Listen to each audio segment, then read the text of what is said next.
네, 2018년 10월 25일 목요일 장마감 방송하도록 하겠습니다. 자, 오늘은 아침에 자고 일어났더니 미국 증시의 폭락으로 나스닥이 4%대 폭락 나오면서 아침 개파락하고 굉장히 하락하던 종목들 더 떨어지는 것은 예견된 일이었어요. 자, 그러나 중요한 것은 지속적으로 말씀드렸지만 수급의 변화입니다. 수급의 변화. 아무리 지금까지 시장을 끌고 내려와봐야 수급의 변화가 없으면 소용이 없었는데 그렇기 때문에 계속 더 밀리고 막 하는 것들이 있었어요. 전체적으로 글로벌 이건 우리나라만의 문제는 아니었지만 우리나라가 좀 더 심하게 반응을 한 건 맞잖아요. 지금 오늘 이번에 같은 경우는 일본도 10월달 내내 급격하게 하락한 거 있고 중국도 얼마 전까지 최저점 찍었고 역사 1년 내 최저점 찍은 거고 우리나라도 보면은 7년 내 최대 낙폭이라고 하는데 그걸 넘어섰네요. 오늘 기준으로 넘어섰습니다. 오늘 기준으로 넘어서서 2008년 금융위기 때 이후로 최대 낙폭을 기록한 것 같아요. 거의 코스피도 그렇고 지금 코스피는 뉴스 많이 나오잖아요. PBR 기업 가치가 금융위기 시절 2008년에 금융위기 시절 때 정도까지 다 왔다고요. 그동안에 10년 동안의 기업들이 성장했기 때문에 코스피가 그때처럼 1500포인트 이렇게 그때는 얼마였지? 1000포인트였나? 하여튼 그렇게까지 내려갈 이유는 없지만 지금 물가도 상승하잖아요. 그런 개념인데, 어쨌든 지금의 위치와 2008년에 그 금융위기 시절 저 밑에 내려갔던 코스피 그 위치랑 거의 비슷비슷하다는 겁니다.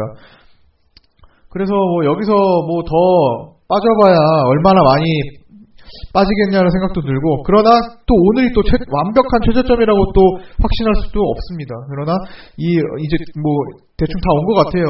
어제까지는 개인들이 매도를 하지 않고 제대로 매도를 하지 않았는데 오늘 같은 경우는 정말 크게 매도가 나왔어요. 오늘 같은 경우는 양시장에서 수급을 보면 코스피에서 2,800억 매도로 끝났습니다. 2,800억. 그러나 문제는 코스피는 외국인 매도가 더 진행되고 있는 건 이건 이따가 설명을 드릴게요. 자, 개인들이 2,800억, 코스닥에서 2,500억. 그러면은 대충 얼마에 5,000억이 넘었네. 5,300억이 매도가 나왔습니다. 자, 개인이 오늘 진짜 더러워서 주식 못 하겠네.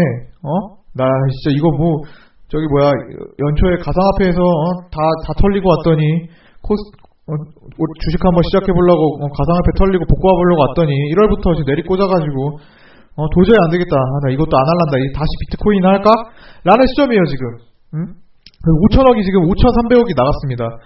다시 비트코인 하러 가야겠네. 지금 비트코인 저점이네. 약간 꿈틀꿈틀 된다. 이렇게 또 옮겨가려는 시기가 온 겁니다. 그래서 이게 또 전환점이 되는 수급이고 5,300억이면은 살짝 아직 부족하긴 해요. 저는 1조 원 정도가 나와야 된다고 봅니다. 지금까지 누적된 매수량이 좀 커가지고 보면은 지금 급격하게 하락하기 시작한 게 9월 28일 기준으로 봤을 때 9월 28일부터 지금 약 한 달도 안 된, 채 한 달도 안 된 구간에서 개인들이 오늘 거 포함해서 오늘 거 제외하고 볼까요? 오늘 거 제외하고 반영이 안 되냐. 오늘 거 포함해서 보죠. 자, 오늘 거 포함해서 2조 반영된 건가? 잠깐만요. 반영됐네. 자, 오늘 거 제외하고 코스피에서 2조 8천억 원을 개인들이 매수했고 코스닥에서 5,300억을 매수했어요. 어제까지. 그러면은 대충 3조 4천억 정도 되죠. 3조 4천억. 자, 그 정도를 한 달도 안 된 사이에서 매수를 했는데 그러니까 폭락 구간에서 그렇게 매수했다는 거예요. 자, 그 중에서 1조 원 정도면 3분의 1 수준입니다. 3분의 1 수준이 털리는 것은 거의 폭락장에서 보통 3분의 1에서 절반 정도는 털어내야 그래야 신용 물량도 3개월에서 6개월물이 다 많이 소진됩니다. 그러니까 신용이 지금 10조 한 7천억 정도 되거든요. 근데 이게 12조 원까지 찍었다가 온 거예요. 그래서 신용이 사실 10조 원 밑으로 내려가는 일은 거의 어렵고, 왜냐면은 새로운 신용이 또 발생하고 또 개인들만 또 신용을 쓰는 게 아니기 때문에 그 이하로는 쉽지 않을 겁니다. 다만 개인들이 조금 오래된 신용 그리고 좀 아슬아슬한 신용 물량을 감안했을 때 지난번에 12조 원에서 10조 원대 후반까지 떨어진 것을 감안했을 때 이번에도 1조 원의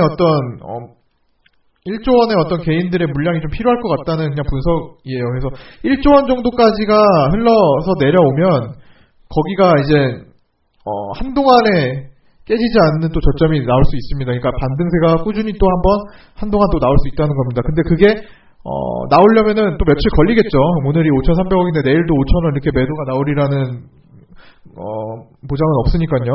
뭐 내일 한 뭐 500억 나오고 뭐 또 다시 한 매수 한번 좀 진입했다가 그러다가 왔다 갔다 하면서 최종적으로 누적해서 오늘 기점으로 10월 25일 기점으로 해서 이제 언제 뭐 11월 6일이다 하면은 11월 6일까지 딱 봤을 때 1조 원 개인들이 양 1조 원 정도를 넘어가고 있다 하면은 이제 자연스럽게 시장은 저점 쫙 밑에 꼬리 잡고 저점으로 잡고 올라가고 있을 겁니다. 그거는 이제 늘 시장은 폭락장에서 항상 그런 메커니즘으로 변화가 됐었어요. 2011년도를 넘어섰습니다. 지금 그때도 물론 그런 식으로 흘러갔고, 근데 지금처럼 이렇게 대량 물량이 오고 가지는 않았어요. 그래서 그때랑은 좀 다르고 수치 자체가 물론 신용의 수준도 완전히 다르죠. 신용의 완전 수준도 2015년부터 굉장히 크게 올라왔기 때문에 신용스탁론의 규모도 굉장히 커졌고요, 시장도. 그렇기 때문에 그때랑은 지금 비교가 안 되는 수치지만 일반적으로 메커니즘 비율을 따져봤을 때 그렇다는 겁니다. 그래서 1조 원 정도를 기다려보시고 거의 반 정도 일단 오늘 성공했으니까 반 정도 나오는 데는 포기하는 개인들이 거의 반은 나왔으니까 좀 기다려보시면 될 것 같아요. 어쨌든 기업가치 이하로 지금 많이 너무 오버스럽게 내려간 것들은 어느 정도는 뭐 탄력은 다 다를 수가 있지만 갑작스럽게 바닥에서 관리하는 물량들이 들어오는 경우가 많을 겁니다. 그건 순식간이에요. 굉장히 순식간입니다. 올해 같은 경우는 글로벌 같은 소형주도 무슨 일이 있는지 모르지만 갑자기 막판에 뭔가 그냥 종가로 그냥 땡겨버리는 땡겨서 바닥에 있다가 상한가를 보내는 이런 조금 비이성적인 움직임들, 약간 정상이 아닌 움직임들이 좀 많이 나올 겁니다, 이제는. 왜냐면, 주가 관리를 하지 않으면, 사실 개인들이야, 많아봐야, 천주, 만주 이런 거, 많아봐야 1,000만원, 2,000만원, 5,000만원, 이렇게 돼 있는, 주식을 보유할 텐데, 세력들 입장에서는 100억 원, 200억 원 싸움이거든요. 근데 그들은 한호가만 내려가도 평가 자산이 엄청나게 내려갈 거라고요. 근데 지금 그거를 이겨내고 그냥 두고 있는 종목들이 굉장히 많습니다. 그런 종목들은 갑자기 어떤 재료, 아무 재료나 붙여서라도 급반등해서 올라오고 순식간에 턴 해가지고 다 어느 정도 키 맞추기 되는 수준으로 올라올 겁니다. 그런 주식들이 굉장히 많이 보일 거예요, 이제는. 10월 말부터 해가지고는. 자, 그런데 그 중에서도 조금 시장 반등이 좀 많이 이루어지는데도 특별하게 바닥에서 거래가 안 터지는 종목들이 있어요. 그런 것들은 시장 반등과 키 맞추기가 어느 정도 안 되는 종목들은 잘라서 키 맞추기가 이미 돼서 또 강해지는, 또 현 시장에 맞는 강한 종목으로 그건 바꿔줘야 됩니다. 그거는 그게 손실이 얼마가 됐든 간에 바꿔주는 게 좀 나을 것 같아요. 그러나 한 번쯤은 관리가 될 수 있는 기대감이 있는 종목들이 있으니까 그런 것들은 좀 기다려봤다가 그거 나오기 시작하면 그거 제외한 다른 종목에서 하면 되니까요. 그래서 지금은 이제 종목들이 이제 하나둘씩은 관리가 되기 시작했고, 오늘도 그렇게 관리가 되는 종목들이 좀 생겼을 겁니다. 아까 글로폰도 그런 거고요. NK물산도 사실 그런 거죠. 지금 기존에 5월 달에 크게 작업해가지고 물량 하나도 안 빠진 상태에서 여기 상한가 보내놓고 또 흘러내린 상태에서 오늘 또 다시 그 큰 거래를 발생시키면서 또 올라와 주는 경우. 자, 이런 종목들이 이제 앞으로 많이 생길 건데, 그게 이제 보유 종목에서 생길 가능성이 또 있겠죠. 자, 이런 것들은 물량이 빠지지 않은 상태에서 이 세력들은 단가가 자기들이 만약에 예를 들어서 여기서 수백만 주 이렇게 갖고 있는데 단가가 어쨌든 지금 요 라인 만약에 보면은 한 800원에 갖고 있다고 보세요. 800원에 만약에 내가 이걸 세력들이 700원에 갖고 있어. 여기서 사가지고 700원에 갖고 있어요. 자, 그런데 지금 500원대가 되도록 그냥 방치한 겁니다. 얘네들 계좌는 썩었어요. 그냥 계좌 그냥 썩어 있을 겁니다. 마이너스 한 20억 이렇게 돼 있을 거예요. 계좌 나눠가지고. 아니면 마이너스 더 큰 거는 마이너스 50억 이렇게 돼 있을 겁니다. 그래도 놔둬요. 왜? 계좌가 한 20개 분산돼 있겠죠, 이런 경우는. 만약에 작업을 했다면, 작업주들은. 놔둬요. 왜? 거래 안 터지고 팔 수도 없고, 어차피 팔려면은, 올려서 우리가 1,000원대에서 팔아야 될 텐데, 나중에 이 세력 입장에서는 위에서 팔아야 될 텐데, 팔 수가 없어요. 지금 이거 팔면 그냥 쫙 내려와서 그냥 뭐 하한가 가는 거지, 물량 던지면. 그런데, 자기네들이 돈이 준비돼 있어. 이거를, 1,000원까지 끌어올릴 자금이 준비되어 있어. 그럼 냅두는 거면 이거 방치하는 거예요. 시장 안정화되거나 얘네가 어떤 테마로 어떤 재료로 묶일 수 있을 때가 올 때쯤까지 기다리는 겁니다. 앞에 시장도 안 좋네. 냅둬보자. 그래 나중에 이걸로 하면 재료 해가지고 올릴 수 있겠다.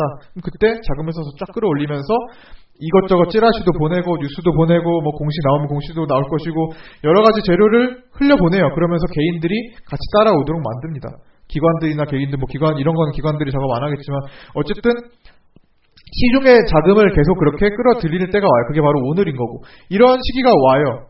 물량이 세력들이 이탈하지 않은 것들은 그게 언제가 됐든 차이가 있는 거지, 아니면 그리고 V반등을 그리거나, 아니면은, 이런 차이가 있거나, 아니면 이렇게 횡보를 하다가 나중에 작업해서 올리거나, 어떤 식의 차이가 있더라도 다시 관리를 하러 들어오는 경우가 굉장히 많습니다. 그렇기 때문에 그런 끼가 있는 것, 그러니까 끼가 있는 종목들은 조금 지켜봐도 된다는 거예요. 끼가 없고 이 들어와 있는 물량들이 없으면 많이 나갔다 싶으면은 그거는 포기해야 할 대상, 교체해야 할 대상이 됩니다. 그러나 일단 끼가 다분히 보이는 종목은 일단은 시장 진행돼서 진정되는 그 시기에서 과연 어떻게 움직이는지 좀 기다릴 필요도 있어요. 지금 개인들이 가장 많이 포기할 때가 그런 종목들이 나오기 직전, 쏟아지기 직전일 때가 가장 많습니다. 가장 개인들이 포기하기 좋은 시점이에요. 가장 저점 구간이거든요. 그래서 오늘 아예 수급으로 보여준 겁니다. 개인들의 심리, 나는 졌다, 개인들이 졌다라는 것을 너무나 명백하게 보여준 하루였고, 한 가지 아쉬운 것은 투신이 안 들어왔다는 거. 투신이 오늘 가장 공격적인 전략을 취했어야 될 날임에도 불구하고 보수적이고 방어적인 전략을 취했다는 것은 아직까지는 한두 번 더 출렁임이 있을 수 있다라는 것을 조금 그렇게 나올 수 있다고 생각이 듭니다. 좀 그런 걸 암시하고 있고요. 지금 투신이 오늘 코스닥에서 250억 정도 매도했고, 코스피에서 280억. 코스피가 보수적인 방어적인 전략을 취하면은 아직은 한 번 더 뭔가 불안감이 있다, 한두 번 불안감이 있다라고 보시면 돼요. 그러나 외국인들은 코스피에서 현물을 팔았고 선물을 대량으로 매수했어요. 콜옵션 오늘 샀고 풋 매도했어요. 전체적으로 종합했을 때 외국인들은 이제 코스피 기준으로 충분히 자금을 많이 마련했고 그동안 많이 팔았잖아요. 외국인들이 코스피에서 지금까지 오늘까지 2조 7천억 원을 팔았어요. 코스피 자체로만. 28일부터 할까요? 28일이 하락 시점이었어요. 3조 8천억 원어치를 팔았어요. 외국인들이 코스피에서. 9월 28일부터 10월 25일까지. 자, 3조 8천억 원어치를 어쨌든 팔았으면은 3조 원 이상의 자금이 생긴 겁니다. 자, 이건 다시 매수 자금으로 들어올 수 있을 텐데, 오늘 선물 사고 이런 선물이나 옵션들의 포지션을 보면은, 외국인들의 그 매수 포지션을 보면은, 이 자금은 다시 저점 구간에서 외국인들이 땡겨서 살 수 있다라는 것을 또 보여주는 하루였어요. 그렇기 때문에 일단은 코스피가 우리나라가 지금 망하는 것도 아닌데 평생 추락하겠어요. 어느 정도에선 저점을 형성할 거라고요. 근데 지금 오늘의 시그널이 가장 그동안보다 가장 센 시그널이 나왔으니까 수급이나 어떤 여러 가지 기술적 지표도 그렇고 나왔으니까 조금만 인내하시면 될 것 같아요. 거의 다 왔다고 생각하시면 되고, 다만 이제 투신의 입장에서는 한두 번 공포 구간을 더 줄 수 있다라고 보고 있으니까 그 둘이 누가 맞는지 모릅니다. 누가 맞는지. 외국인들은 더 큰 물량, 더 큰 자금을 가지고 쓰고 있기 때문에 사실 외국인이 오늘 저점을 더 잘 잡아낼 수도 있을 것이고, 그러나 외국인들이 오늘 매수를 들어오지 않았기 때문에 얘네들조차도 하루 이틀 정도는 더 내려갈 수도 있겠다라고 생각을 하고 있는 겁니다. 그러나 전반적으로 여기가 이 구간이 저점이 될 수도 있다라는 모습을 또 파생시장에서 또 보여주고 있어요. 그러니까 종합적으로 판단했을 때 지금 미국 시장이 오늘 엄청나게 생각보다 너무 많이 내려와서 오늘같이 더 내려온 경우가 생겼지만, 나스닥을 볼까요? 자, 이게 지금 나스닥이 얘네도 이 나스닥 미국 시장조차도 2011년, 7년 전 이후로 최대 낙폭이라고 합니다. 우리나라뿐만이 아니라 우리나라 그거 능가했고. 자, 내일 만약에 이런 흐름이 나오잖아요. 그러면 거기가 이제 결정적인 저점이 될 거예요. 이런 흐름. 지금 오늘 미국 선물이 아마 조금 반등하고 있을 겁니다. 미국 선물이 0.77. 조금 반등하고 있어요. 그럼 그게 유지가 된다면 갭상승에서 시작할 겁니다. 갭상승에서 시작할 건데, 자, 갭상승에서 시작할 건데, 그렇다면은, 뭐, 지금 이 위치에서 이렇게 좀 크게 볼까요? 좀 크게 당겨서. 자, 갭상승에서 시작할 건데, 그러면은, 요런 위치에서 시작할 수 있겠죠? 자, 장중에, 아직도 털어내지 못한 하방 압력 때문에 장중에 위에서 시작했다가 밀릴 수 있습니다. 이렇게 밀릴 수 있어요. 이때도 그랬을 겁니다. 그쵸? 당연히 그러니까 이런 게 찍혔죠. 밀립니다. 자, 장중에 이렇게 나오고 나서 최적의 조건은 종가로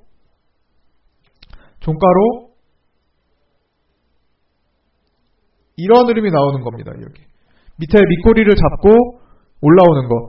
분봉은 어떻게 되겠어요? 분봉으로 치면은 쏟아냈다가 올라와서 이렇게 마감을 하겠죠. 종가. 우리가 언제 자요? 요 구간에서 잘 거 아니에요. 참 취침 시간이 여기죠? 아니면 뭐 더 늦게 주무시는 분들은 이런 거 보고 주무실 수도 있고, 그쵸? 자, 하락하는 것을 보고 주무실 수도 있습니다. 이게 첫 번째 케이스. 오늘은 이렇게 되면 최상의 조건으로 이제 거기가 우리 글로벌 전체의 저점, 단기 저점이 될 수 있습니다. 이때처럼요. 이렇게 한동안 또 올라올 수 있어요. 자, 이렇게 되는 게 가장 좋아요. 두 번째, 어설픈 거. 어설프게 움직이면 더 피곤합니다. 어설프게 제대로 빼지도 않고 그냥 이렇게 붙어 있는 거. 자, 이게 좀 피곤할 수 있어요. 이렇게 되면은 한 번 더 밀어주는 자리가 나올 수 있습니다. 하루. 그러니까 이거는 조금 더 시기가 뒤로 조금 더 딜레이 된다라고 보시면 됩니다. 이게 두 번째. 그러면은 이건 다음 주로 바꾸는 그냥 11월 초까지도 갈 수 있다라고 보시면 되고요. 자, 요게 두 번째. 저렇게 되면은 오늘 같은 경우 그냥 하루 종일 뭐 이렇게 움직이다가 말 거예요. 자, 세 번째. 네 번째, 네 가지 정도가 있겠죠, 크게. 세 번째. 그냥 종가까지 회복을 못 시키고 이렇게 마감하는 경우. 거의 뭐 밑꼬리 못 달고 음봉으로 마감하는 경우. 뭐 이런 게 있을 수 있어요. 이게 세 번째 케이스인데 이거는 이제 이것도 아까 두 번째 케이스보다 나아요. 이거는 아예 그러면은 다음 날 확실하게 돌아설 수 있거든요. 야, 이런 거는 거의 이런까지는 거의 안 나올 겁니다. 워낙 4%까지 밀어버린 힘이 너무 강했기 때문에 그렇게 미국 시장은 연속적으로 그렇게 많이 주지 않아요. 그래서 한 번쯤은 뭐 리바운딩을 줬다가 움직이는 경우가 많기 때문에 거의 나오지 않을 겁니다. 그러나 나온다고 하면은 뭐 두 번째랑 비슷하게 생각하시면 돼요. 하루가 더 차이가 있을 뿐이지. 왜냐면 아까 두 번째도 그 다음날 음봉으로 미는 거 생각했잖아요. 그러니까 하루 차이가 있을 것이지 연속적으로 민다 하면은 뭐 그런 거랑 같이 묶어서 보시면 되고 시일이 좀 더 걸릴 수 있다라고 보시면 됩니다. 마지막으로 이거는 근데 거의 나오지 않을 가능성이 높은데 왜냐면 오늘 갭상승에서 시작할 거거든요. 만약 선물 때문에 갭상승에서 시작한다 하면은 바로 끌어올리는 거. 이것도 확률이 낮습니다. 이것도 낮아요. 거의 뭐 밑꼬리 거의 안 달 수도 있고 낮아요. 근데 이거는 아까 첫 번째가 가장 나아요. 첫 번째보다는 조금 약하다고 보시면 됩니다. 내일 우리나라도 그렇게 시원하게 뭐 움직이지 않을 가능성이 높습니다. 이렇게 되면 차라리 첫 번째가 가장 낫습니다. 첫 번째로 아예 그냥 밑으로 쫙 뺐다가 올리는 게 훨씬 더 아예 그냥 밑에까지 공포감을 극대화시키는 게 훨씬 나으니까 그거 기다리시면 되고요. 만약에 차선으로 요것도 괜찮아요. 자, 이렇게 되면은 그래도 저점을 좀 빨리 잡을 수 있겠다라고 생각하시면 됩니다. 자, 여러 가지 케이스가 있어요. 어쨌든 바톤은 또 미국 시장에 또 넘어갔고, 우리나라는 충분히 수급적으로 개선이 많이 됐습니다. 그러니까 일단 여기서 너무 이제 포기하지 마시고, 여기까지 차라리 포기하려면 좀 일찍 포기했어야죠. 그렇죠? 차라리 다 관두고 주식 매도하려면은 이거 내려오기 전에 먼저 여기서 위에서 했어야 되는데, 그러지 못한 상황이니까 이게 사실 예상치보다 훨씬 더 깊게 패어버린 경우니까. 그렇죠? 그러니까 이미 여기까지 온 이상 지금 여기서 포기하지 마시라는 거예요. 여기서. 그거를 외국인들이나 기관들, 어떤 대형 메이저 자금들을 움직이는 어떤 투자 주체가 원하는 겁니다. 그게 바로 그냥 원하는 바를 달성시켜주고 가면은 사실 그냥 지고 나오는 겁니다. 여기서는 버텨줘야 돼요, 사실. 가장 원하는 바가 여기서 개인들이 다 매도해주고 신용 털려주고 다 그냥 주식 다 포기하고 그냥 다시 주식 쳐다도 안 보고 이런 걸 원합니다. 그러면은 이제 일제히 개인들은 주식 안 보고 그냥 저 위에서 또 발견을 해가지고 나중에 거기서 또 달려들 겁니다. 나중에 저 위에 가지고 또 이거 뭐야 그때 내가 괜히 팔았네 하고 또 달려들 겁니다. 그럼 또 여기서 또 출렁일 거예요. 이런 것을 계속 반복할 겁니다. 그러면서 장기적으로 자리를 잡아갈 겁니다. 그때가 바로 2008년도였죠. 2011년도 짧게 이때 개인들이 뭐 했어요? 금융위기 때 주식하면 망한다. 가정이 망한다. 가정 파탄인데 주식의 주자도 못 꺼내게 하던 시절이 여기잖아요. 이때